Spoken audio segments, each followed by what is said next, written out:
میں بلال ہوں۔ حبشہ میرا وطن تھا، میرے ابا کا نام ربا تھا، وہ بھی غلام تھے، اور میری امی کا نام حمامہ تھا اور وہ بھی غلام تھی۔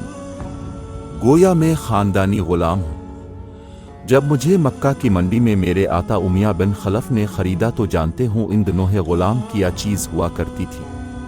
بھیڑ، بکری، گائے یا اونٹ کی کچھ قدر تھی، لیکن غلام اس سے بہت کمتر تھا۔ غلام جب رکتا تھا تو صرف موت اسے آزاد کراتی تھی۔ اس کی زندگی میں اس کے مالک کا حکم بجا لانا ہوتا تھا۔ غلام حکم نہ مانے کا تو کبھی خیال بھی نہیں کر سکتا تھا۔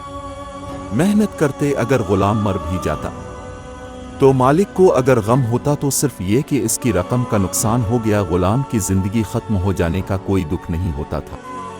میں 2 مرتبہ غلام بنا۔ پہلی بار امیہ بن خلف مکہ کے ایک سردار نے مجھے خریدا، اور دوسری بار حضرت ابو بکر صدیق نے مجھے اس سے خرید کر حضرت ماہم کا غلام بنا دیا۔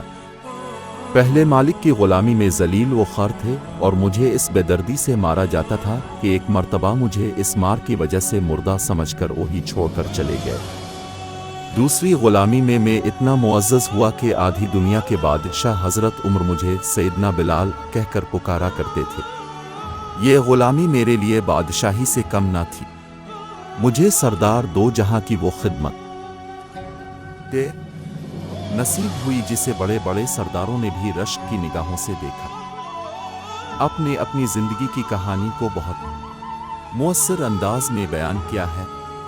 بلال بن رباح کی غلامی سے آزادی اور پھر اسلامی تاریخ میں ان کے عظیم مقام تک کا سفر ایک قابل تحسین داستان ہے۔